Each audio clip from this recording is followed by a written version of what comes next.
Você está no Pode Ler e Escrever, o podcast literário. Por aqui, conversamos com escritores, profissionais do livro, produtores de conteúdo e amantes da literatura. Chega mais e aprenda com a gente. Olá pessoas, estamos começando mais um episódio aqui do Pode Ler e Escrever e hoje eu tenho aqui comigo o Thiago Barroso.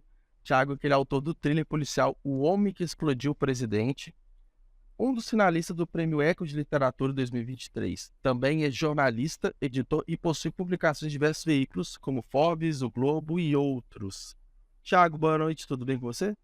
Boa noite, Juliano. Prazer enorme estar aqui com você. Prazer enorme também ter a possibilidade de estar aqui conversando sobre literatura, que antes da gente entrar na gravação, nós já ficamos dissecando esse mundo e chegamos à conclusão que nós dois somos extremamente apaixonados por livros, né? Cara, exato. A gente até teve que cortar o assunto e começar a gravar, senão ia embora a conversa, ia perder momentos riquíssimos ali e não ia estar gravando, né?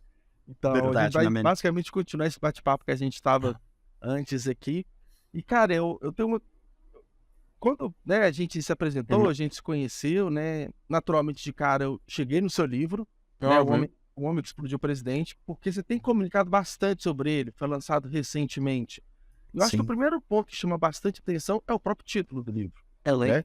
Que é um título de impacto. Então, eu queria começar nossa conversa você falando sobre o livro, né? Tá muito fresquinho o lançamento dele também, né? Então, fale um pouco mais sobre ele pra gente. Com certeza. O livro é esse daqui, ó. Aproveitar que ele está em vídeo também.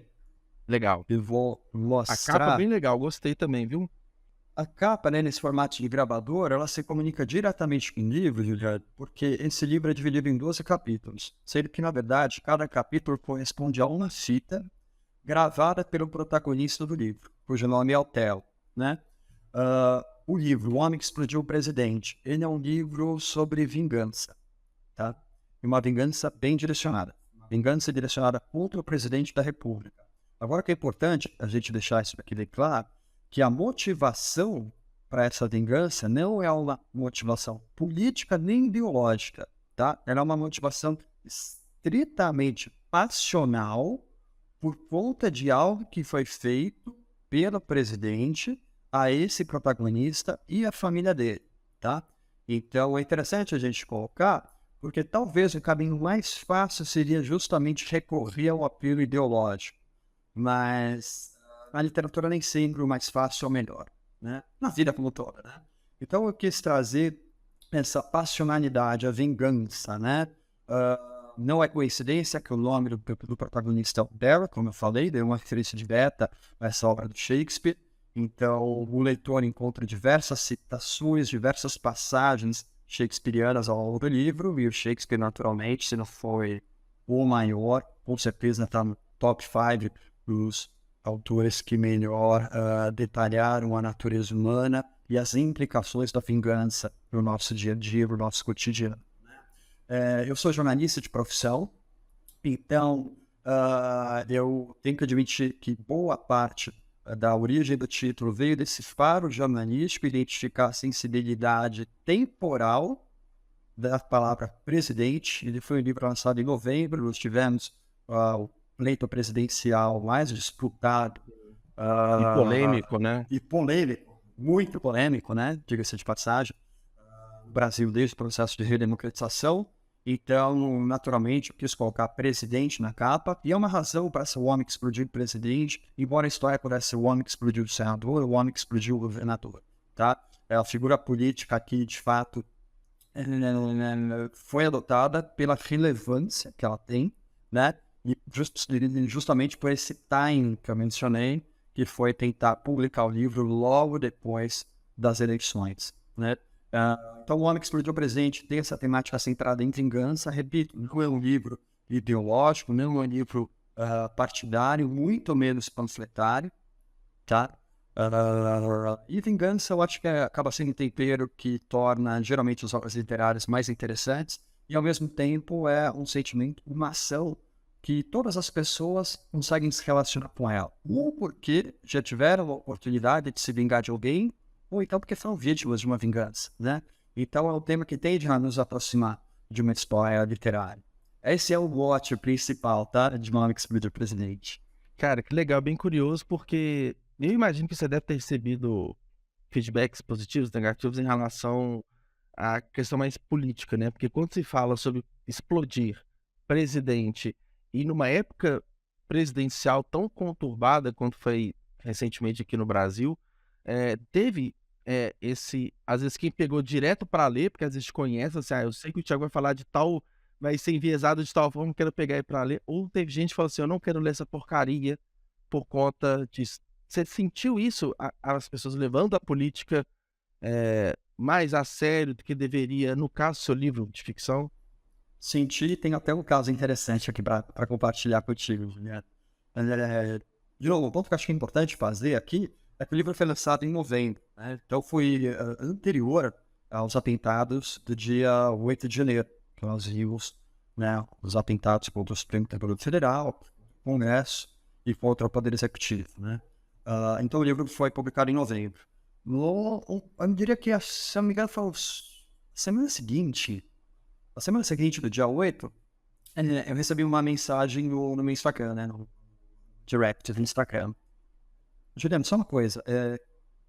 Se eventualmente escapar o palavrão, eu devo me policiar, porque às vezes para o coloquial vai, eu sei que monetização do Instagram não é muito boa, mas aqui... Não, pode ficar à vontade, pode ficar tranquilo. Fechou, pode. Legal.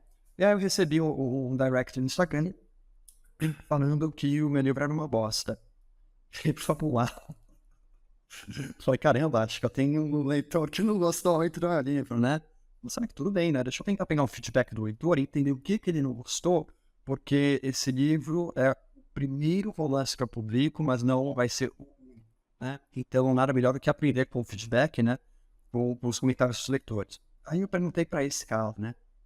O que particularmente você não gostou? Né? Porque às vezes o cara pode falar, pô, achei o livro ruim, não gostei da escrita, não gostei da capa, mas dificilmente um elemento você não vai gostar numa obra, né?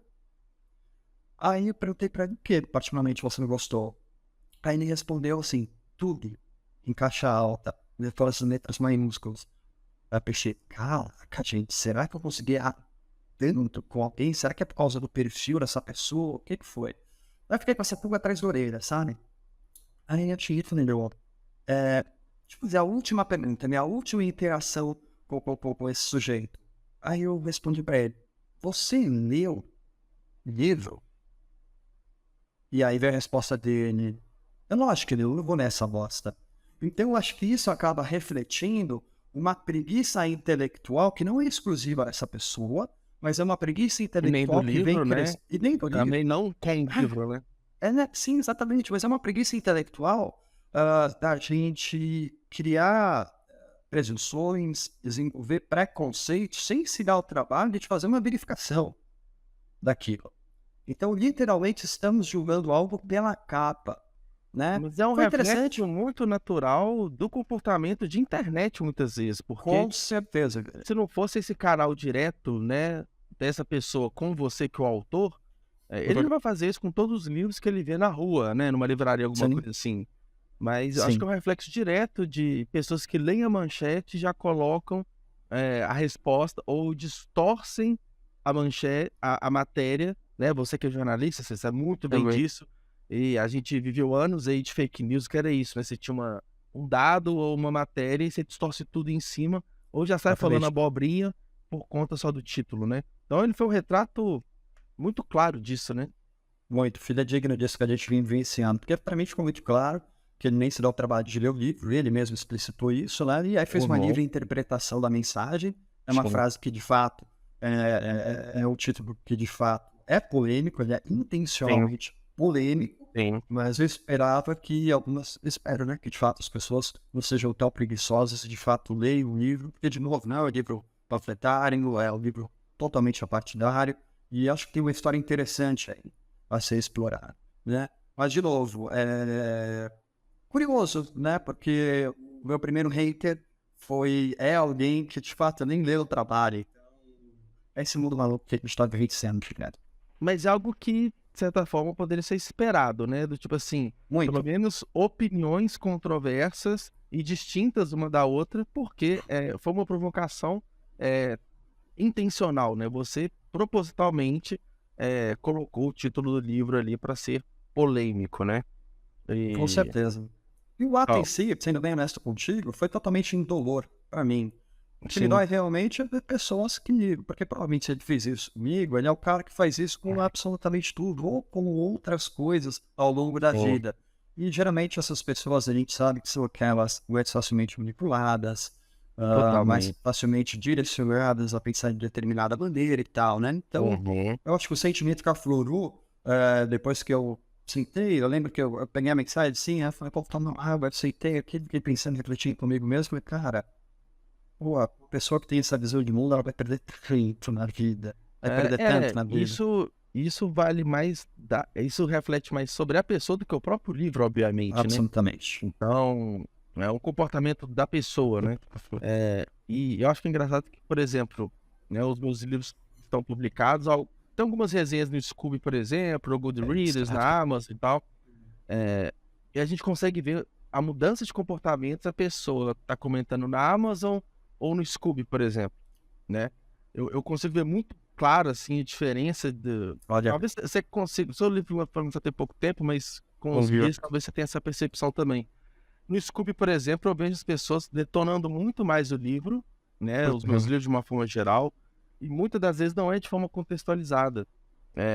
Mas um ponto bem importante, que às vezes é doído, mas que vai de frente com o que você falou, do tipo, poxa, deixa eu estudar, né, esse feedback negativo para melhorar, né?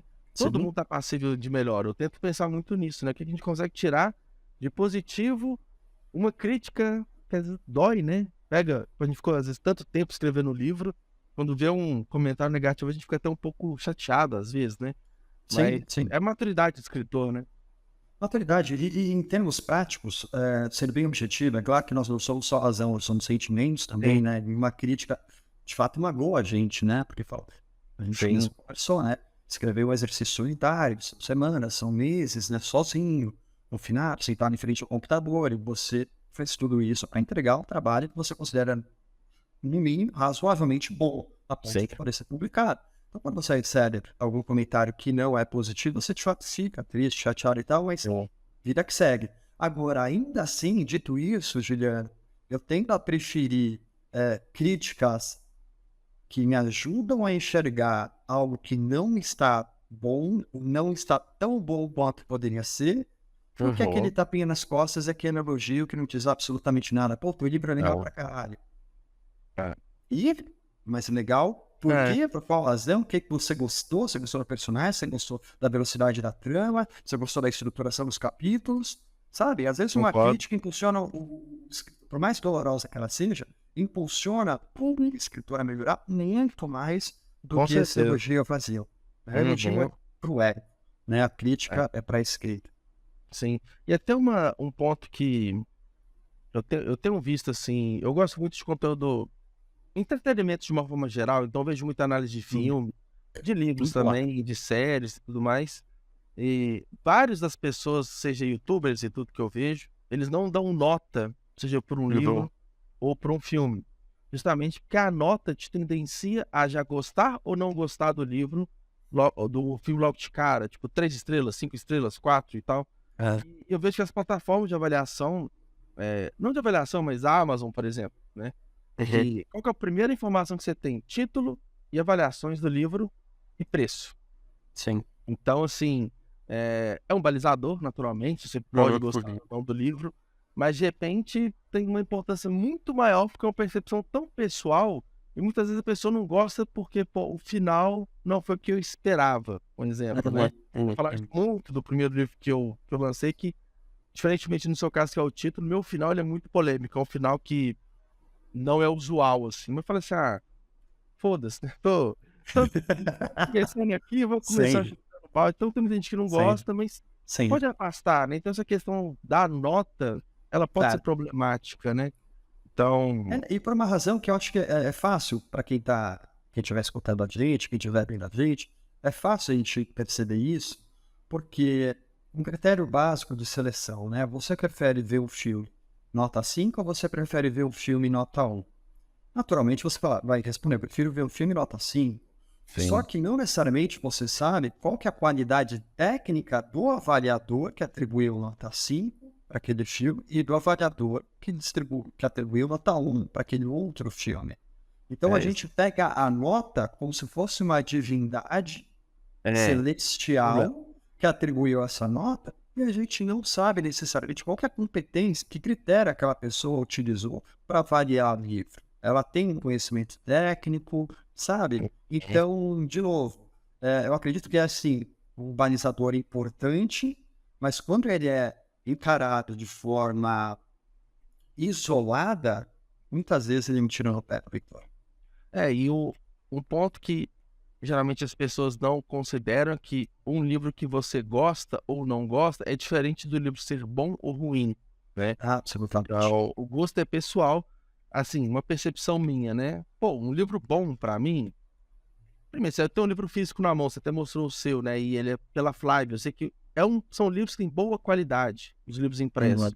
Diagramação, né? Ilustração, capa, tudo muito bem organizado, de boa leitura e tudo mais. Isso vai tendo elementos do livro ser bom. Tem construção de personagens, capítulos bem divididos, a história tem começo, meio e fim, é um livro bom. Agora, se vai gostar ou não, é outra história. Né? Absolutamente. Verdade. E às vezes você pode ler um livro, sei lá, infanto-juvenil, você vai falar assim, pô, olha que livro bobinho, né? Claro que é, né? Porque você não é infanto-juvenil, né?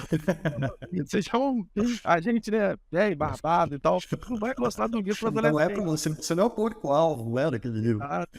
Tem vários fatores, assim, que às vezes a pessoa pega para ler uma expectativa, né? E ela é quebrada e vem lá, uma nota 1, alguma coisa assim. Mas, no fundo, né, de repente, eu acredito que, né, você, igual você falou, seu primeiro romance, mas não vai ser o único, nem o último, mas às vezes é uma chuva de aprendizado que você vai ter logo nesse primeiro livro, por conta do título, que foi o começo da conversa, né? Por conta do título, das possíveis polêmicas, que eu vejo como super positivo, como carreira, né? Eu acredito que sim. De modo geral, isso tem refletido mais em experiências positivas para mim do que negativas, tá? Para ser bem honesto contigo, negativa foi esse exemplo grotesco, né? Desse sujeito anencefalo, preguiçoso intelectualmente, que nem se deu ao trabalho de ler. Né? Poderia ter perguntado, né? Seu livro é sobre isso? Né? Do tipo, se fosse, sei lá, um lado que ele não gosta, né? Direita ou esquerda, que se o livro fala sobre isso, se você falasse não, se você falasse que sabe, sim ou não, que seja, ele faria um constrangimento, né? Mas, como você falou, às vezes a pessoa não pensa, né? Não pensa, estritamente passional, assim como o hotel. Sim, exato. E aproveitando, Thiago, ele é um thriller, né? Um policial. Ele é um thriller. Essa parte da literatura, né, policial, tem muito de histórico profissional, você que é jornalista, você já trabalhou na área, ou é simplesmente um gosto pessoal seu? Como que como que foi o seu desenvolvimento nessa categoria literária? Perfeito. Cara, excelente pergunta. Acredita que eu nunca trabalhei cobrindo polícia? Eu sempre trabalhei cobrindo política e economia. Agora, naturalmente, encontro muitos criminosos nessas duas esferas. Né? Elas se cruzam muitas vezes. Mas o meu objeto de apuração, de dia a dia, jornalismo ainda é minha atividade profissional, é o meu ganha-pão, né? Então, no dia a dia, eu passo bem à margem dos crimes hediondos que a gente vê na televisão e nos jornais, né? O gênero literário, né, a opção pelo thriller veio de uma... Eu não diria preferência, porque meu hábito de leitura ele é muito amplo, tá? Eu gosto de ler diversos gêneros contemporâneos, em brinco com essa questão do tempo, mas eu queria escrever um livro, de fato, policial, gênero que eu gosto mais, embora não seja o único que eu leia, e falei, vou enveredar por esse caminho. Então, foi muito mais por uma questão de gosto literário do que atividade profissional. Entendi. Legal. E como que você vê hoje, assim, a literatura nacional, de uma forma geral, tem crescido muito nos últimos anos, né? Muito por conta das publicações independentes, né? E acaba que eu, por exemplo, grande parte dos conteúdos que eu leio, dos livros que eu leio, são nacionais, né? Como que você vê, assim, a literatura nacional, policial nacional? Quais referências que você tem? De repente, inspirações? Como que você enxerga hoje o mercado nacional dos autores desse gênero? Perfeito. concordo plenamente contigo. Acho que a literatura nacional está ganhando no fôlego, o surgimento de novos escritores, e isso tem muito a ver com a disseminação de editoras pequenas e independentes. As editoras grandes tendem a privilegiar autores internacionais, trazer best-sellers para cá. É uma aposta mais garantida, de fato, no ponto de vista mais econômico, cara, né? porém mais garantida, né? Exatamente. Aí você faz todo o trabalho de marketing digital, de marketing físico também, né? Para tentar bombar as vendas, mas você já tem a credencial, né? O nome do autor ainda fala muito. Você pode nem saber, nunca ter lido nada de Rafael Montes, por exemplo, mas é um nome que ecoa aqui, né? Então você já ouviu. Se você para comprar um livro, você aleatório entrou numa livraria, você bate o olho no livro do Rafael Montes, cara, já ouvi esse nome. Sim. Então isso acaba sendo um atrativo para muitas vezes atrair esse leitor de primeira viagem que não ainda teve acesso à obra desse autor, né? Então eu sou super favorável à continuação dessa propagação de editoras independentes, acho isso fundamental. Algumas editoras nichadas, né? Trabalhando, por exemplo, com literatura dos povos originários, ou com literatura afro, né? Então, dando voz também para grupos, né, que também foram marginalizados na literatura, né?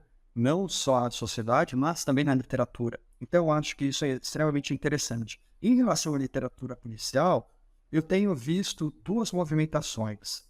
E as duas estão indo para o mesmo sentido, para a mesma direção. Que é o quê? O aumento tanto de escritores de literatura policial, quanto de leitores de literatura policial, né? Eu faço parte da ABERST, que é a Associação Brasileira de Escrituras de Romance Policial, de Suspense e de Terror, né? E o número de novos ceifadores, é a maneira como a gente se trata, né, da ABERST, que tem trabalhado com a literatura policial, é impressionante. Boa parte dos novos integrantes estão caminhando, estão construindo sua trajetória literária no caminho da literatura policial, né? E eu acredito que o apelo da literatura policial, vai falando dos leitores, é nicho.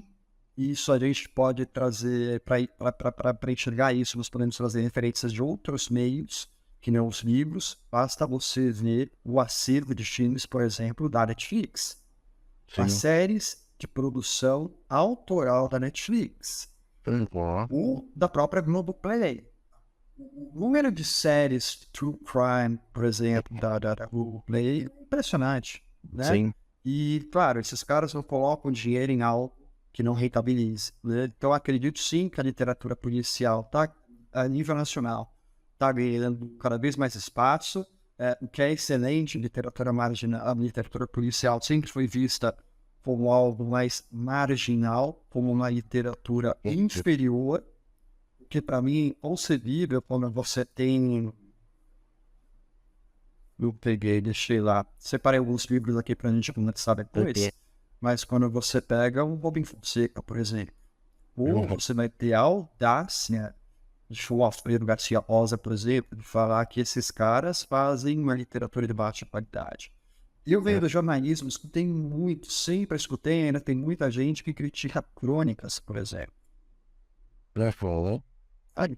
E aí você fala, cara, se você pega um livro do Jogo Pulos, você pega o Rubem Braga, por exemplo, mas é literatura de altíssima qualidade, que a gente vai ter só uma mudança de conteúdo, uma mudança de formato, né? Então, eu acho que isso vem sendo desconstruído, essa percepção de que a literatura policial é uma literatura de qualidade inferior à chamada grande literatura ou alta literatura, e que tem gente tão competente quanto na literatura policial, né? É muito comum a gente ver, a gente tem falado, cada vez mais autores têm despontado, sem muito lido, saindo independente, partindo para grandes editoras, migrando até para o audiovisual. Você falou do Rafael Montes, acho que é o grande exemplo atual, né, com o Bom Dia Verônica, Exatamente. Enfim, com outros roteiros originais que não saíram dos livros também. Então, e eu acho que é um movimento que não tem volta, né? Eu acho que é um movimento que está se estabelecendo muito bem, né, da nossa literatura, de valorizar cada vez mais o nacional, né? Eu tenho ainda o sonho, o desejo de entrar numa livraria, e a maior parte ali das primeiras exposições de conteúdos ali, basicamente de nacionais, né?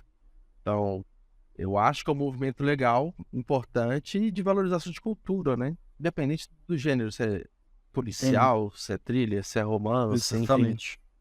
Essa movimentação do surgimento das editoras independentes e pequenas, né? Sei lá, a maioria avassaladora delas foi criada, né, por escritores, né? Então, por escritores nacionais que enfrentaram as dificuldades de entrar no mercado editorial ou de conseguir fazer a reimpressão de um livro que eles publicaram, e falaram, cara, deixa eu tocar por conta própria. Então, a impressão que eu tenho é que esses caras, eles são muito mais receptivos a novos títulos de autores brasileiros do que muitas vezes você vê numa literatura, numa editora de grande porte, né? Então, isso acaba sendo muito favorável para nós, escritores nacionais. Eu estive no Uruguai no começo desse ano, que é curioso, porque eu sou rato de livraria. Então, vejo uma livraria, eu frequento, eu já tinha mapeado 4 livrarias lá em Montevidéu que eu queria conhecer. Parte do roteiro mesmo turístico, né? Minha esposa, coitada. E todas essas 4 livrarias, elas tinham uma seção específica para literatura policial. Isso me chamou muita atenção. Legal. Eu não consigo ver isso aqui em boa parte das livrarias do Brasil. A imagem é de praxe.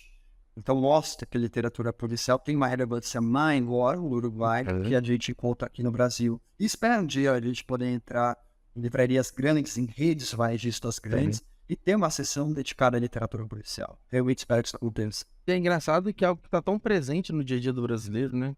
Infelizmente, muitas vezes por tragédias, né? Por notícias ruins, mas a questão... E quando a gente fala policial, não é literalmente polícia, né? Em si. Sim. Né? É tudo que envolve mistério, suspense, um crime, situações ali que vão envolvendo o leitor, né? Mas é algo que, né, tá na ficção, mas que a gente consegue fazer muitos paralelos com a realidade, né? E aí Não, pode chamar. Eu ia falar que é um paradoxo, né? Porque você tem a facilidade de trabalhar o tema que já é conhecido por boa parte dos leitores, ou porque eles vêm na televisão, vêm no jornal, ou simplesmente saem de casa e se deparam com essa realidade. Então, existe essa facilidade, mas ao mesmo tempo existe uma grande dificuldade que é lidar com uma realidade que muitas vezes, cara, cria um roteiro que, se você colocasse isso num livro ficcional, o leitor ia falar, impossível que isso acontecesse. Porque a realidade está virada de ponta cabeça. É no caso, por exemplo, daquela declaração de Elis. Fala, gente... Não, se alguém escreve um livro de ficção da história dela, fala assim, esse cara é maluco, inventou uma história que não pode acontecer. Cadê a verossimilhança aqui? Exatamente. Cara, aí vem a vida e te dá esse bofetão na cara. Fala, gente, é difícil competir. E tem um autor, esqueci, ele é jornalista também, que lançou uma série de livros, o da Flor de Lis, da Matsunaga e da Ristoff, né, da Suzane. Foi uma série de livros, lançou um por ano, esqueci o nome agora do autor. Só que, naturalmente, são baseados em histórias reais, né? A Elana Casoy também tem livros publicados na área também, né? Boa de Verônica, ela e o Rafael Moura. O Rafael. Eu acho interessante porque aí é um ponto que eu queria escutar de você, assim, a gente tem, né, todo esse enredo pra gente falar de literatura policial, seja baseado em fatos reais ou não, que é bastante diferente de uma literatura lá de fora, geralmente norte-americana, né, que a gente consome aqui, por conta das particularidades. A polícia funciona de forma diferente, as leis são diferentes, as características dos crimes são diferentes, o comportamento, a cultura é tudo diferente. Quando a gente pega uma literatura internacional, por exemplo, que vem na minha cabeça Harlan Coben, por exemplo, né, que tem, sei lá, seus 30 e tantos livros publicados, né? Você enxerga mesmo muita diferença entre o que se produz aqui e o que se produz lá fora, e de que forma que isso pode ajudar o leitor a ficar mais intimista da nossa literatura. Conheça o Clube de Autores, a maior plataforma de autopublicação da América Latina. Somos mais de 42 mil autores e mais de 75 mil livros publicados. Entrar para o clube é muito simples. Primeiro, você publica seu livro online gratuitamente. Depois, você diz quanto quer receber de direitos autorais. Por fim, nós vendemos e você recebe o dinheiro direto na sua conta. Muito simples, não é mesmo? Então acesse o link aqui na descrição deste episódio e venha com a gente. Eu consigo enxergar mais semelhanças no formato do texto policial, né? Talvez as mais curtas no momento de edição, você tem a velocidade da trama, Os você plots, tem aquela né? pausa estratégica, plot twist também, Isso. né? Você ter a quebra, geração de suspense no momento de tensão, para você de repente fazer um flash forward, ou levar o teu personagem para o devaneio no passado, né? Mas quando a gente pensa em tema, tem alguns temas que de fato são universais, mas de fato nós, brasileiros, encontramos algumas jabuticabas, algumas peculiaridades que são nossas. Eu morei 3 anos em Nova York, Juliano. Eu lembro que eu tive um amigo, né? Um amigo canadense, mas eu lembro que nós tivemos uma conversa quando eu morava lá. E, cara, eu juro pra você que eu levei pelo menos uns 20 minutos para conseguir explicar para ele, para esse amigo canadense, que era de Toronto, estava morando em Nova York, o que era sequestro relâmpago. Ou seja, é algo bem brasileiro, né? Bem brasileiro, ou pelo menos não faz parte da cultura canadense. Sim. Talvez existem em outros países, claro, sim, na América Latina vários, né? México também tem um grande problema com o sequestro relâmpago, por exemplo. Como teve no passado, hoje está um pouquinho melhor, mas ele existe lá também. Então, cara, quando você está escrevendo uma obra ambientada no Brasil, você tem que ter consciência, eu acredito, como escritor, você tem que ter consciência dessas peculiaridades até para fazer uso delas. Exato. Sabe? Porque se eu for escrever sobre algo que pode acontecer tanto aqui quanto em Nova York, já começa, por que eu vou ambientar a história aqui e não vou ambientar em Nova York? Você está ambientando Parece algo aqui, muito genérico, né? Algo nem cá nem lá, né? Eu sou muito fã desse subgrupo, né? Esse nicho dentro da literatura policial que eles chamam de noir, né? Que tende a pegar o que Agatha Christie fazia, que o Sir Arthur Conan Doyle, que é o criador de Sherlock Holmes, fazia também, que era geralmente pegar esse protagonista, um detetive, um investigador, um policial, e colocá-lo num ambiente fechado, né? Você vai colocar no trem, numa espécie do ambiente, você vai colocar numa mansão, e aí vai descobrir quem foi que assassinou o dono da mansão, por exemplo, quem é que está cometendo os crimes dentro desse trem, né?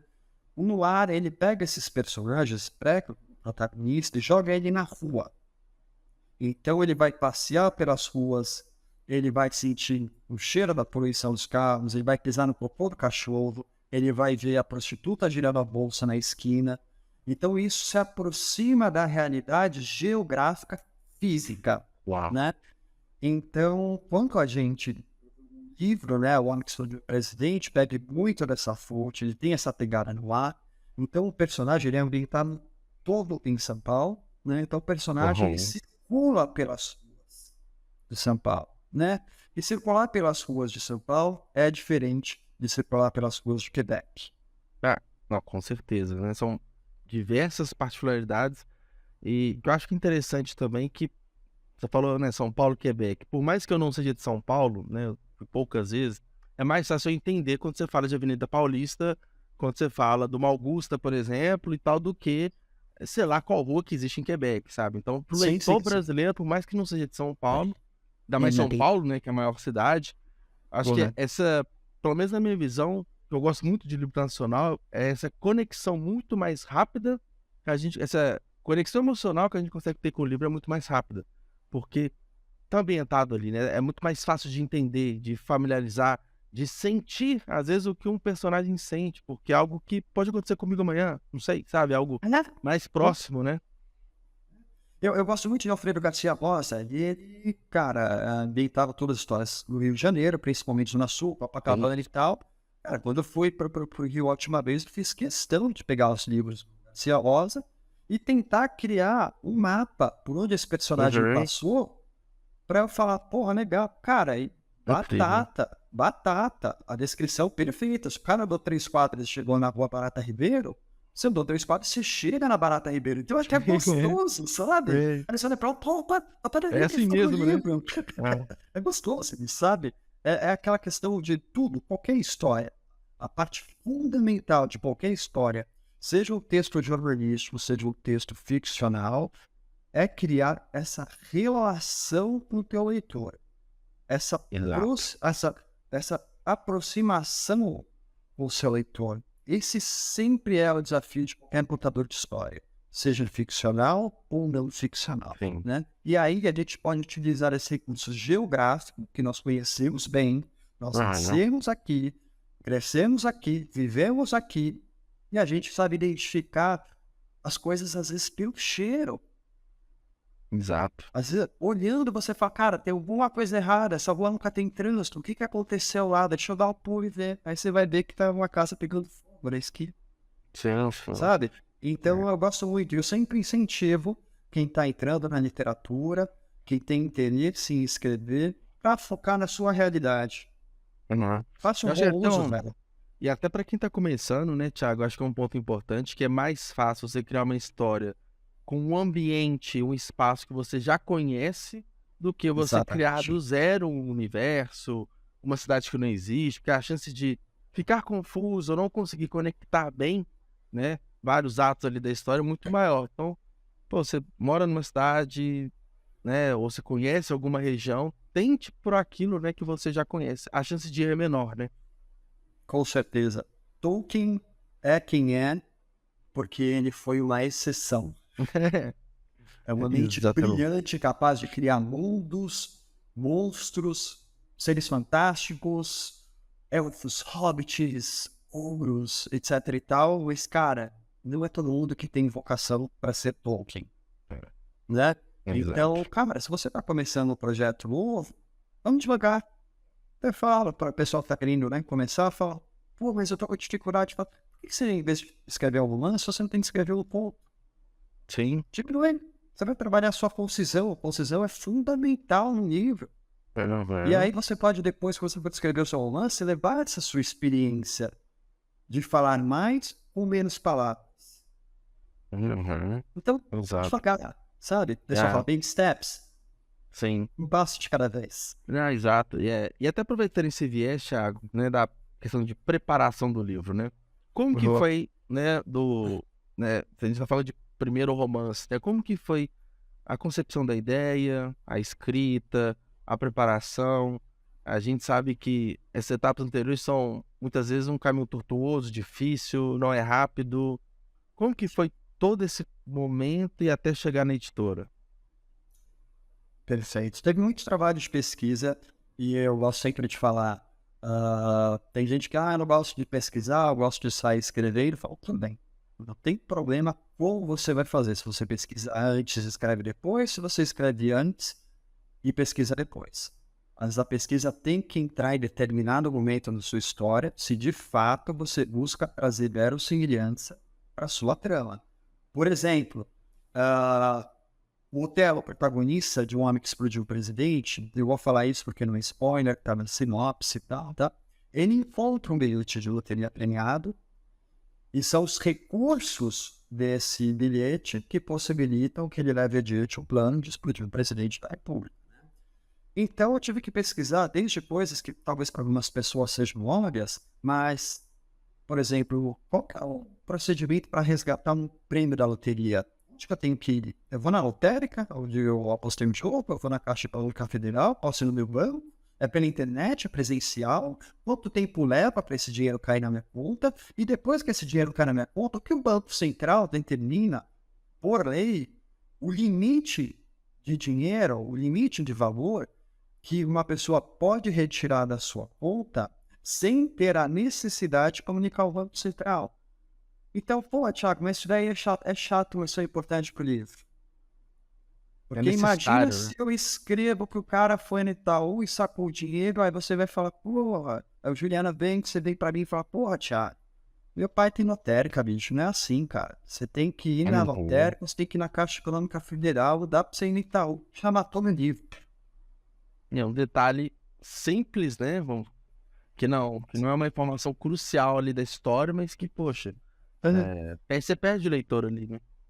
Você perde, porque, por exemplo, se eu leio algum livro e eu encontro isso, esse escritor me perder.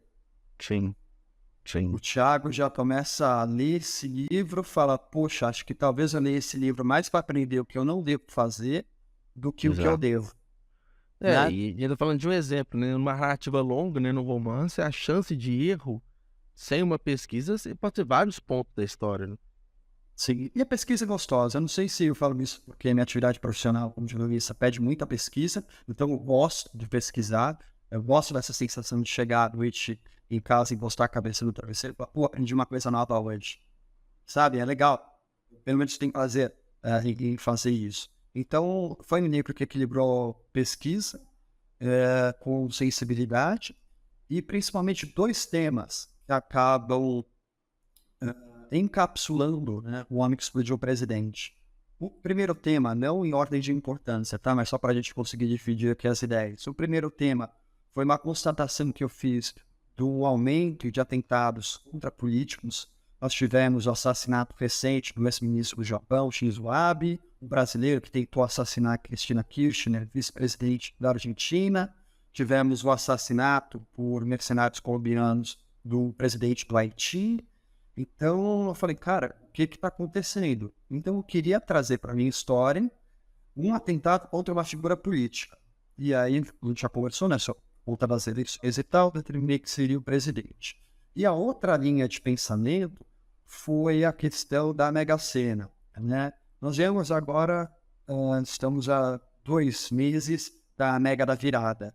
Em dezembro estava todo mundo falando, Mega da Virada, o que você faria se você gasta não sei quantos milhões? Poxa, eu ia comprar uma Ferrari vermelha.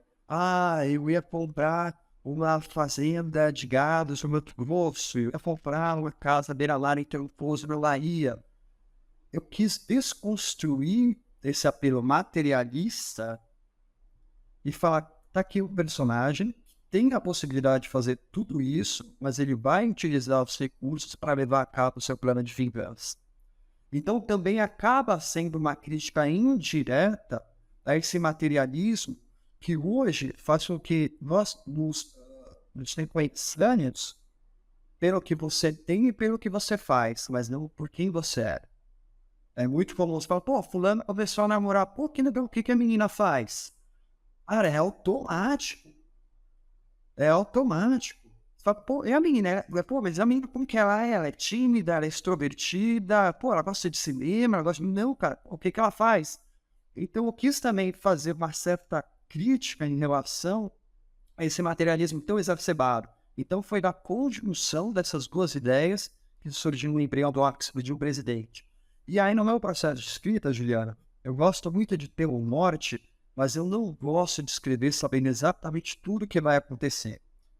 Eu gosto de escrever descobrindo, para ter tesão em narrar essa história, né? Como se eu estivesse lendo também. Então, o processo que eu falo, pô, ele está indo para aquela direção, mas ele pode ir para essa direção, pulando uma perna só, ele pode ir rastejando, ele pode ir de carro, ele pode ir nas costas de um amigo. Então, eu gosto de guardar alguns elementos que sejam preenchidos pela criatividade, né? E é claro, as linhas gerais da história estão delimitadas, mas tem esse gap, tem esse vazio que pode ser explorado. E foi muito bacana. Tem uma personagem, por exemplo, desse livro, que é a Vivian, que ela não foi inicialmente planejada. Quando o Otelo encontra esse bilhete de loteria premiado, eu falei, cara, e se tivesse mais alguma coisa no bolso dessa camisa do encontrou o bilhete? Pô, Thiago, mas o quê? Se tivesse um cartão de visita, só que sem nome, sem absolutamente nenhuma informação, um cartão branco, exceto por o número de telefone no verso. Opa, isso me cria possibilidades infinitas de desdobramentos de história, né? E foi esse desdobramento que me levou até a Virgem. Então é o que eu falo, eu gosto de delimitar as linhas da história, mas gosto de deixar esses espaços vazios para que os personagens me falem também o que eles devem fazer. Não é algo místico, tá? Não é uma sessão espírita nem nada, o personagem conversa comigo, mas você não sabe, Juliano, depois de você trabalhar tanto tempo numa história, você está se relacionando com os personagens. Estão aqui o tempo todo, cara. Então, o falar do personagem é um exercício dos seus próprios pensamentos. Pô, mas o Terror faria isso. Seria perfeito para a história, importaria muita coisa, ajudaria a minha vida, mas não é da identidade dele. Eu tenho que ser coerente com a personalidade do personagem. Eu não posso mudar por conveniência, a meu bel prazer, sabe? É muito louco esse processo de escrita, né, gente? Cara, ele é engraçado que ele é muito particular, né? E acho que é um momento que a gente se descobre também, ele é muito íntimo, né? Eu gosto muito de escrever. O que me atrapalha, às vezes, é muita rotina do dia a dia, porque eu não consigo, né, escrever uma história no mesmo fluxo, na mesma mentalidade que eu estou escrevendo um texto a trabalho, por exemplo. Sim. Eu tenho que estar com a mente limpa, né, tranquilo, um momento bem focado nisso, celular longe, assim, sem distração nenhuma. E aí E quando começa a engrenar, eu acredito, talvez com você seja assim também, a gente vai ficando mais empolgado, querendo escrever cada vez mais horas por dia. Se pudesse dedicar só o livro até terminar, seria o ideal, né? É o sonho, né?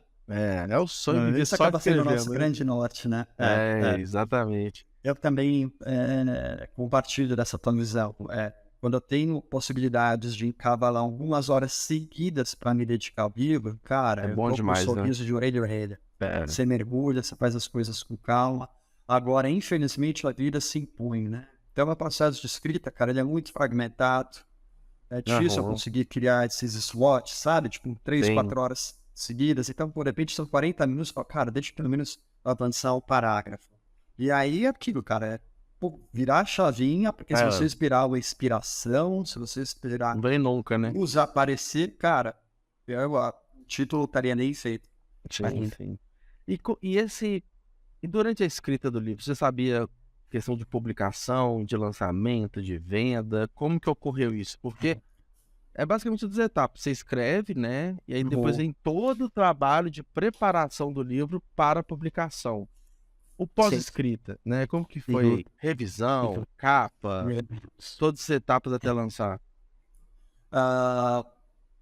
Eu tentei dividir esse processo em algumas etapas, né? Para evitar essa ansiedade da publicação, eu falei, Thiago, agora você vai escrever o livro. Escrever o livro é um comprometimento e não é raro você ver diversas pessoas desistindo no meio do caminho, né? Então eu falei, primeira coisa, eu quero perseverar e quero finalizar esse livro. Depois que eu finalizar esse livro, eu deixo ele na gaveta um pouquinho e faço uma análise de que se ele está bom ou não, vai para uma publicação. Faço uma revisão, etc e tal. Esse era o meu plano. Finalizei o livro. Eu não conheço ninguém. Hoje conheço. Mas na época eu não conhecia ninguém que trabalhava em editora. Para chegar e falar, pô, dá uma olhada no meu original. Prioriza esse original na frente dos outros. Porque quem está aí escutando a gente, talvez não seja tão familiarizado com o mercado editorial, mas quando você entrega o original que é o texto, né, do teu trabalho, a versão, por exemplo, o teu romance, o teu livro de contos, quando você leva esse original para uma editora, o tempo médio de análise desse original é de 6 a 9 meses. Tá? Claro que podem ter variações. Né? Então eu falei, cara, eu terminei em julho. Falei, cara, ele está em outubro, bicho. Eu não posso me dar o luxo de passar 6 meses, 9 meses, cara. Eu falei, caraca, bicho. Aí o que eu fiz? Eu comecei a participar mais ativamente de feiras literárias, agora não só na posição de consumidor de leitura, mas como potencial escritor ou escritor em fase de pré-publicação, vamos colocar dessa maneira, para primeiro entender como o mercado funciona e quais são as editoras onde possivelmente o meu livro teria abertura. Eu digo isso porque tem, cara, que tem editoras que eu falei, são segmentadas. O cara é uma editora que só publica títulos direcionados para estudantes de medicina, você vai ser idiota se você mandar perder tempo, vai ser constrangedor e é desrespeitoso o cara do outro lado também. Se você quer se respeitar, ele, né? Respeite quem tá do outro lado também, sabe? Isso daqui é basal de qualquer processo de relacionamento, respeito mútuo, né? Então, eu comecei a fazer esse mapeamento de editoras onde talvez houvesse espaço pro meu livro. Cara, e aí mandar os originais. Foi super engraçado, porque eu falei pra minha esposa, falei, princesa, é o seguinte, a eleição é em outubro. Eu preciso fazer com que o meu original seja avaliado à frente dos outros originais que provavelmente estão empilhados na mesa do editor. Então, eu preciso já fazer uma estratégia de approach diferente. Então, eu lembro que eu comprei uma caixa de dinheiro super bonita, aí eu imprimi o original, encadernei, fiz uma carta de apresentação, depois fiz uma outra carta falando sobre o que era o livro, público-alvo, quais são os atrativos desse livro, uma apresentação, tentei dar um viés, passar um verniz bem profissional nessa apresentação, e para assegurar que o cara ia de fato analisar esse meu original, eu ainda coloquei uma caixinha de bis. Em cima do original. Aí se a pessoa tava na dúvida, viu o chocolatinho ali, já era, né? Agora acredita que eu fiz isso, se não me engano, com 6 ou 8 editoras. Só uma me retornou. E eu tenho uma amizade com uma proprietária dessa editora, que é a Bandeirola, a Sandra, que, porra, me deu o maior apoio, uma querida, estimo ela demais. Cara, os outros, mesmo com esse esforço, com essa estratégia de marketing, eu fui completamente ignorado. A Flávia foi uma editora que eu me aproximei pela internet, pelo site da Flávia, sem bis, sem cartinha de apresentação, sem aquela caixa de MDF bonitona que gastei uns tubos para comprar, e deu certo. Então, cara, eu acredito que não há uma fórmula, mas você tem que, de fato, potencializar as suas possibilidades. Eu fiz isso mesmo potencializando, não deu certo, né? A resposta acabou vindo da Flávia.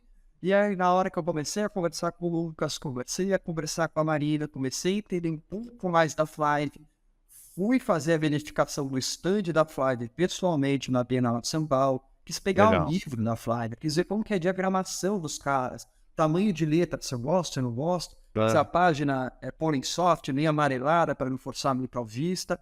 Falei, cara, é muito preciosíssimo. É um sonho.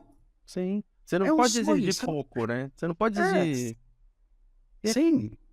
E eu tenho o comprometimento de entregar o meu melhor para o meu leitor. Porque, cara, um livro é uma fonte de entretenimento, não é um livro acadêmico. Você vai ler se você quiser, não tem o professor te obrigando. E eu estou competindo nessa fonte de entretenimento não só com outros livros. Não estou competindo só com Rafa Montes, com Juliana Loureiro, com outros escritores também. Eu tô competindo com a Netflix, cara. Eu tô competindo com o barzinho da esquina que tá lotado agora. Tô competindo com o jogo de futebol, com videogame, com tudo. Então, porra, se eu odeio ligar com Netflix e assistir ao filme, que eu falo, cara, quem deixou esse cara fazer esse filme, que esse filme é muito ruim, por que eu vou fazer a mesma coisa com o meu livro? Exato. Isso é desrespeitoso. Lembra que a gente tava falando? Respeito é o basal, é o fundamental, é o alicerce de qualquer relacionamento. Então, eu fui até a Bienal, conheci o stand da Fly, falei, cara, legal. Pô, bacana. É uma casa editorial que eu gostaria de fazer parte. E eventuais as partes de negociação, assinatura de contrato e tal, né? Depois a gente entra naquele processo que deixa de ser solitário e se torna coletivo, né? Sua interação com o revisor, com o diagramador, com o capista, com a equipe de marketing. E eu falo para você que minha experiência tem sido extremamente positiva com a Flight. Eles têm essa característica, né? Você entra em contato direto com o profissional que está com o seu livro, né? Tipo sim, assim, você tem um contato com o capista, com o revisor, né? Porque outras editoras você conversa com uma pessoa que é ponto focal. Isso. E essa pessoa, você não tem um contato direto com quem faz a capa, que, pô, é essencial ali, né? O contato mais próximo, né? E mesmo assim, eu acho que também uma coisa que foi muito positiva, claro, conversei com um capista, falei, olha, te dou total liberdade para criar em cima do que você quiser, porque eu não gosto de privar ninguém do exercício da criatividade. mas eu também tenho algumas sugestões de capa. Me fala o que você quer. Você prefere que a gente faça essas sugestões agora ou você prefere brincar com a criação da capa, né? Tanto que a ideia da capa foi um trabalho em conjunto. Eu com a capista, né? Falei, cara, eu tava com dúvida entre fazer uma fita ou o gravador. O problema da fita é que as fitas geralmente ficam nessa posição. Verdade. E o livro não é nessa posição. O livro é assim. Então, o gravador acabou sendo a posição. Acabou sendo a opção mais vantajosa por causa da posição. Legal. Mas o processo de comunicação é muito fluido, sabe? Isso é bom.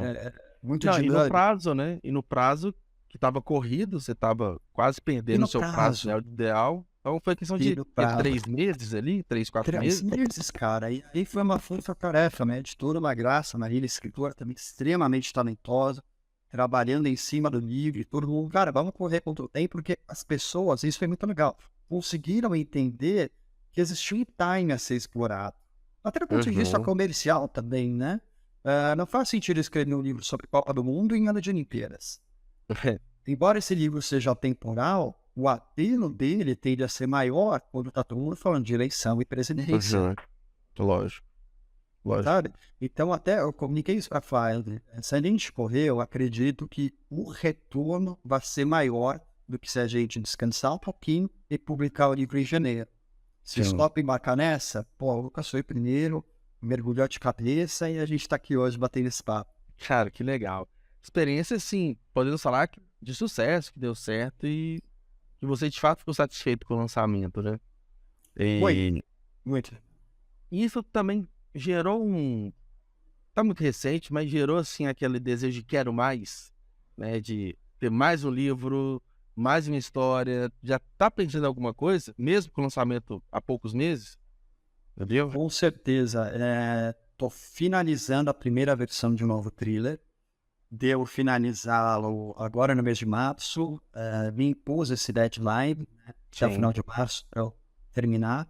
É a primeira versão. A primeira versão é uma versão que, cara, é machatada, é lapidada. Então, pretendo deixar, uma vez que eu terminar essa primeira versão, pretendo deixar o livro na gaveta por alguns meses. Quero me distanciar da obra para depois eu voltar a fazer uma revisão mais cuidadosa, meticulosa, talvez uma segunda revisão também, até enxergar que o livro está razoavelmente preparado para ser analisado por um editor profissional, e aí então ele me dá o veredito de não legal, dá para a gente pensar numa publicação ou não, né? Então isso é um outro trabalho, mas já tenho ideias para o terceiro livro também, que às vezes eu tenho que falar, Thiago, calma, né?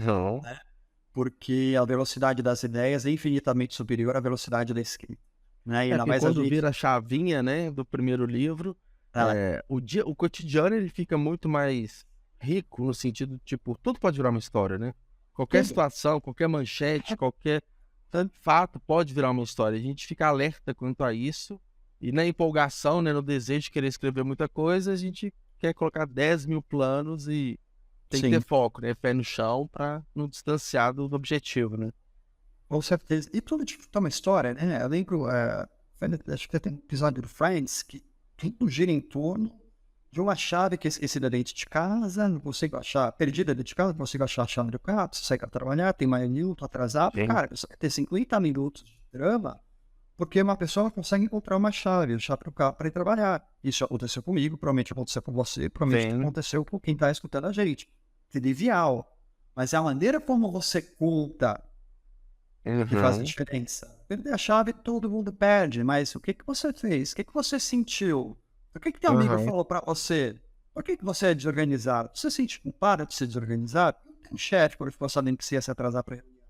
Então é como a história contada, muitas vezes, que faz mais diferença do que, de fato, o que acontece na história, né? Claro que a gente não pode também negligenciar o que, mas eu acredito que eu gosto de bater muito nessa tecla, porque às vezes eu vejo muitos escritores negligenciando o como. Então, sou um grande defensor do como, né? Não simplesmente do que. É curioso isso. Legal. E também estou, Juliano, seguindo ainda na linha, respondendo ainda, a tua pergunta sobre projetos, e eu estou envolvido num projeto, livro de contos, que é capitaneado pelo André Braga. O André Braga, ele participou agora, foi um dos finalistas do 7º Prêmio Kindle. Legal. Infelizmente não venceu, está com o livro tremendo. O de Pousos dos Urubus. Tem vários colegas também que eu tive a oportunidade de conhecer no Instagram, a Ninguém, o Jefferson, poeta de primeira mão. E é uma compilação de contos políticos. Então tem esse viés político, onde cada autor foi incumbido de escrever sobre uma determinada temática, por exemplo, meio ambiente, desigualdade social, etc e tal, e ambientar essa história em um estado da federação. Então, eu vou escrever sobre meio ambiente no Paraná. Você vai escrever sobre desigualdade social no Acre. E aí, coube a mim fazer o pós-fácil desse livro, né? Fui convidada por um colega, professor e cientista político, Rodrigo Galo, que está publicando pela Flinder agora também nesse primeiro semestre, a escrever o prefácio do livro dele. Então é interessante. Peguei a experiência do prefácio, que eu nunca tinha escrito, a experiência do pós-fácio, que eu nunca tinha escrito, trabalhando nesses contos, paralelamente finalizando o thriller político e tentando tocar a vida, né? Porque a gente ia falar que é muita coisa, né? É muita coisa. Pode ser um povo, às vezes, né? São tentáculos indo para todas as direções. Exato. Como é que a gente está fazendo isso que nos motiva, que nos deixa feliz? Porque você não tem nada contigo, Juliano. A gente não está fazendo isso pelo ponto de vista de retorno financeiro. Aliás, desencorajo qualquer pessoa que queira entrar na literatura com expectativa de ficar rico. É o pior investimento financeiro que você pode fazer na sua vida. Você trabalha um ano para, na maior parte das editoras, assinar um contrato que você vai ganhar 10% de royalties sobre o valor de capa. Então, se teu livro, meu amigão, custa R$40, você vai ganhar R$4. Então, você tem que vender muito livro para conseguir viver da venda de livros. Viver de literatura é diferente. É isso que eu ia falar. Tipo assim, você entrando no meio literário, o que abre de possibilidades e tudo. Por exemplo, você passa a entender que existe um universo de centenas ou até milhares de empresas que são, por exemplo, editoras que podem contratar você como profissional para trabalhar como editora. Exemplo, você tem diversos veículos jornalísticos, né? Diversos portais, tem várias formas de você entrar no meio literário, além dos livros. O livro é o caminho mais difícil, é o mais prazeroso, mas é o que menos tem possibilidade de rentabilidade, ainda mais a curto prazo, né? Exatamente, Liana. Então, cara, eu faço isso no meu tempo livre, né? Tentando largar o máximo possível, lutando contra a vida, né? Contra as equações da vida, mas sem necessariamente uma expectativa de retorno financeiro, que está lá na frente, a situação mude, mas realmente acho que quem está entrando no mercado literário, quem tem interesse em escrever e está preocupado em vender livros, se tornar um best-seller e viver disso, eu falo, meu amigo, minha amiga, dê um passo para trás, estude um pouco mais o mercado, diminua suas expectativas e ao invés de ficar pensando em se tornar um autor consagrado, estude. Vá fazer um curso de escrita criativa, leia o seu autor, mas, cara, ler com uma outra relação, cara. Você pega, por exemplo, os meus livros, esse aqui do Marcel Aquino, o último dele, fenomenal. Eles têm todos esses X, e eu vou fazer as marcações, sabe? Pô, então, de repente, azul foi que eu escolhi para diálogo. Então, pô, são estruturas de diálogo que eu achei interessante, quando precisa de inspiração. O laranja, eu não sei, tô falando, tá? Dentro tem aquilo, o roteirinho que eu escrevi. Já de repente a descrição. Poxa, eu quero descrever. O cara de repente descreveu a maneira como a luz entrou pela persiana da janela do quarto. Eu falo, cara, que bacana. Como que ele conseguiu fazer essa descrição? O que eu posso aprender com isso? Então, essa leitura crítica, às vezes não é nem um curso, é você ler com os olhos de um escritor. Um escritor não pode ler como um leitor. Eu acredito que a melhor forma de estudo é essa, né? Tipo assim, tentar analisar. Ser escritor de ficção científica, de viagem no tempo. Cara, pega as melhores referências e faz uma lista para você ler. Para entender aonde que você está entrando e depois ver. Pô, é diálogo, geralmente você tem primeira, terceira pessoa, enfim, tem vários aspectos que eu acho que é muito importante. E é gostoso, né? Ótimo. É gostoso estudar dessa forma, né? E ler. Ler é fundamental, fundamental. Quem quer escrever e não lê, desista e desista imediatamente, porque você vai se frustrar e se você eventualmente chegar lá, você vai frustrar a leitura. Total, né? Total. Não, é o que eu costumo falar, você pode ler e não escrever, mas é impossível escrever sem ler. Então, leia. E, de novo, o que eu gosto de fazer também, não ter uma leitura viciada, né? Então, eu tô falando muito de literatura policial, que eu sei vários livros, mas um pouquinho antes de entrar no podcast, bater esse papo contigo, estava conversando com uma amiga minha que é médica e tal, e ele estava falando sobre o Murakami. Haruki Murakami, escritor japonês, ele vai trabalhar com a literatura fantástica, né? Um pouco do que ficou conhecido talvez como realismo mágico, né? Grande parte por conta de Gabriel Garcia Marques e outros escritores aqui da América Latina, mas ele traz esses elementos para o livro que eu, Thiago, não encaixo nas minhas obras. Sim. Mas eu adoro Murakami, a maneira como ele descreve. Ele é um cara que é extremamente auditivo, então as frases dele têm uma sonoridade gostosa. Eu sou muito auditivo também. O Homem que Explodiu o Presidente, ele é um livro onde o protagonista narra a história dele. Então, por narrar a história dele, eu tive todo o cuidado com o uso do vocabulário. Uma coisa é eu escrever o texto. Um texto escrito cabe muito bem, porém, mas no texto falado, esse porém, para mim, começa a soar mais como ruído, porque eu, Thiago, no dia a dia, não falo porém, eu falo mas. Eu falo no entanto. Gramaticalmente, é correto. Mas se o meu personagem está narrando, é um texto escrito, um livro, mas se a ideia soe como uma declaração verbal, eu tenho que ter cuidado, eu tenho que ter esse capricho também do meu vocabulário, ser coerente com aquilo. Pô, eu peguei livro que o personagem tinha 13 anos de idade e estava falando sobre física quântica. Eu falei, pô, se o cara não for um QI, não tiver um QI extraordinário, se não for um gênio precoce, o cara tem que não fala de física quântica. Pode ser que tem uma justificativa para isso. Pô, o pai dele é professor, o tio dele. Ah, pô, a namorada lê alguma coisa, a gatinha que ele tá paquerando lê alguma coisinha, ele quer encantá-la, quer seduzir. Mas, cara, fora disso, ele não vai falar de física quântica. Então ele não precisa ser coerente, né? Sim. Os personagens.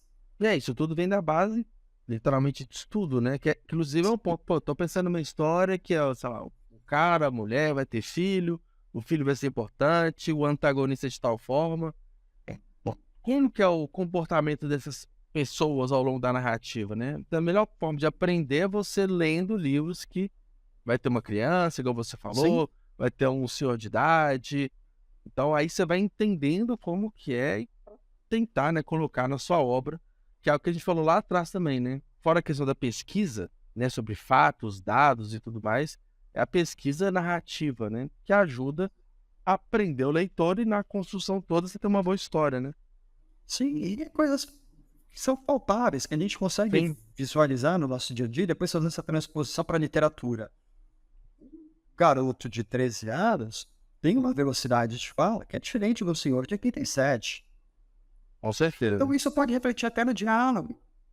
Pô, você vai colocar uma frase comprida de 3 linhas, um senhor de 87 anos não consegue nem falar isso, falta fôlego.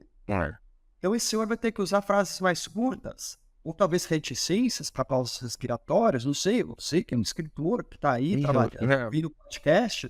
Mas são coisas que são detalhezinhos que devem ser considerados na hora de escrever, né? Eu encaro dessa forma, Guilherme. Eu sei que tem escritores que enxergam de outra maneira, eu estou trazendo a minha experiência. De novo, literatura não tem fórmula, mas eu me divirto assim. E eu tenho percebido que o leitor percebe. Eu, por exemplo, não gosto de colocar verbo dicente. Ele respondeu, ele disse, ele tal. Não. Tento criar uma linguagem, cada personagem falar de determinada maneira, que o leitor você já entende. Quem tá falando, sem eu precisar utilizar esse recurso.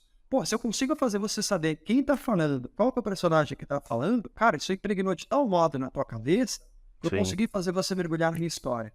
Agora, você tem que ir da página 9 até a página 240, falar toda hora, Juliano disse, Juliana falou, Juliana responde, porra, que bosta, não consegui criar uma bosta para Juliano ainda?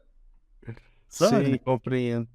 Mas são obsessões, O escritor é o ser obcecado, a gente precisa reconhecer isso, né? Legal. E uma obsessão positiva, né? Então, só os personagens. Lógico, até porque, né, o leitor tende a pegar uma versão, uma obra, né, o livro mais bem construído, que eu até falei lá atrás, né? É o que constitui um livro bom, né?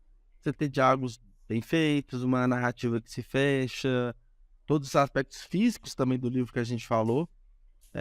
Mas enfim, Thiago, antes da gente fechar, né, eu queria que você recomendasse alguns livros para os nossos ouvintes. Você já acabou de falar de um, né? Sim, eu mostrei o Marçal aqui, né? Baixo Esplendor. Exato. E esse livro é muito bacana, que o Marçal, ele ficou, se eu não me engano, o hiato de produção de conteúdo literário dele foi de 10 anos, ou aproximadamente 10 anos. Nesse meio tempo, o Marçal ficou trabalhando no roteiro, né? Ele escreve na televisão, no cinema, e aí ele faz esse retorno para a literatura com um livro esplendoroso chamado Baixo Esplendor. Tem dois caras que eu citei aqui, eu falei do Rubem Fonseca e falei do Alfredo Garcia Rosa, que são referências obrigatórias para quem gosta de literatura policial e quer conhecer mais a literatura policial nacional. Eu não peguei, cara, o Rubem Fonseca, mas trouxe esse do Alfredo Garcia Rosa. A Última Mulher. A Última Mulher, né? Tem um outro cara que eu gosto muito e sou fã dele, não só na literatura, mas na música também, que é o Tony Bellotto. Ah, que legal. Está do Titãs. Veneno e o Labirinto. Esses são autores nacionais, né, que a gente está tentando divulgar a literatura nacional, mas tem pelo menos dois que eu gostaria de citar, né, se me permite, que são fundamentais para entender esse gênero que eu chamei de noir, esse subgênero noir. Noir é N-O-I-R, veio do francês, né? Que é Dashiell Hammett, Falcão Maltese. Esse livro é considerado o primeiro livro de literatura policial noir, né? Então, quem tem interesse em conhecer esse gênero, Falcão Maltese é um excelente livro. E aí você tem esse cara aqui chamado Raymond Chandler. Esse livro aqui, Raymond Chandler, ele é um maioral da literatura policial noir norte-americana, na minha opinião. Mas, de qualquer modo, Raymond Chandler e Dashiell Hammett são feras, são referências obrigatórias. E a minha indicação, para fugir do padrão, é o cara que eu conheci. Eu fui para a Grécia no passado, sempre que eu vou para o país, eu gosto de ler um livro local, gosto de ler um autor local e tal. E eu descobri esse cara chamado Petros Markaris. O livro está em português, né? Que legal. Os Amantes da Noite. Que curioso, então, que legal. Quem tem interesse em ler literatura policial grega, eu super recomendo esse livro de tirar o fôlego. Petros Markaris, Os Amantes da Noite. E a história é ambientada em Atenas, outras ilhas gregas também, e foi super bacana, porque é aquele processo que eu te falei, eu estava lendo e conforme ele ia citando, que eu gostoso no gênero noir, conforme ele citando algumas coisas, e eu passando por Atenas, porra, a praça que o cara foi. Então é gostoso isso, né? E vale super legal. Amantes da Noite. E qual que é o título desse? Tô até pesquisando. Os Amantes da Noite. Achei. Legal. Vou salvar aqui. E aí... Uma tradução bem impecável, a tradução muito boa, vale muito a pena. Porque às vezes a gente pega um livro gringo, né? A tradução... Dá mais uma língua não tão convencional, né? Que é mais complicado de traduzir. Que legal. Boas recomendações, Thiago. Várias. E assim, o mais interessante é que não são... para quem não é do meio, né? Não são livros tão mainstream, tão convencionais. Então, acho que são ótimos caminhos para mergulhar de cara na literatura policial, né? Com certeza. E o seu livro mesmo, né? Eu estava até aqui pesquisando na Flive, ele está disponível lá na Flive, né? O próprio site da editora, editoraflive.com. Então, só pesquisar lá, O Homem que Matou o Presidente, Explodiu o Presidente, acha fácil. Está disponível também na versão digital, correto? Está disponível a versão digital, tem o físico também, essa sua demanda na Amazon. Nós estamos com problema agora por conta da Americanas, do grupo Americanas, né? Então, a maior parte dos títulos das editoras estão sendo retirados agora da Americana, né? Por conta do processo que acho que o pessoal está ciente, né? Da dívida Americanas, recuperação judicial, etc e tal. Mas esses são os dois principais canais. Eu tenho exemplares em casa também, quem tiver interesse pode mandar o direct. Autografa, a gente coloca uma coisinha. as pessoas te encontrarem, tem até que é o @, né, que tá aqui no vídeo. Mas para quem tá só nos escutando, não tá assistindo, qual que é o seu @? O seu Instagram, que é o melhor canal de contato, né? Perfeito, é do Thiago Barroso. Thiago é com H, Barroso é com 2 L's e Z. Do Thiago Barroso. E não precisa mandar direct só por conta do livro, pode mandar direct para conversar sobre literatura, conversar sobre literatura policial, literatura nacional, qualquer coisa, porque é um assunto que, cara, eu realmente gosto de discutir, tô sempre aberto e não tem nada melhor que trocar conhecimento, então tô completamente à disposição. E, Juliano, antes de finalizar, eu só queria falar algumas coisas para constar na nossa conversa, que, cara, você está de parabéns, não só pela condução da entrevista, já teve uma série de elogios antes desse nosso papo, mas acho importante reforçar também o trabalho que você está fazendo de fomento à literatura nacional, impecável, tanto quanto desafiador, é uma briga, né, de Davi e Golias, então teu esforço é reconhecido. Obrigado, acima de tudo, por acreditar na força das palavras, no poder emancipador da literatura e apoiar nós, autores nacionais. Muito obrigado, viu, Juliano? Thiago, eu que agradeço, assim, iniciou como um projeto muito pessoal, né? A gente falou nos bastidores que para eu conhecer mais pessoas, eu estar cada vez mais dentro, mas eu vi que tomou uma escala muito maior do que eu imaginava que poderia chegar, que é de fato criar um movimento de fomentar a literatura nacional, principalmente independente, que é aquela que mais precisa de incentivadores, né? Então, eu fico feliz de ser um dessas fagulhas que surgem aí ajudando os autores nacionais. Eu que agradeço a sua presença aqui, foi um episódio incrível, assim, a gente falou sobre um tema que não foi tão abordado aqui, eu acho que teve raros episódios, talvez com o Douglas Ribeiro, também da Flive, também escreve trilha policial, que a gente falou, mas tem vários meses, então foi uma ótima oportunidade de falar sobre essa temática, que você domina tanto, do seu livro, do lançamento, então eu também agradeço bastante a sua presença. Muito obrigado, foi um ótimo episódio. Fagulha não, você já é uma chama. Obrigado, fagulha pela trás, né? Já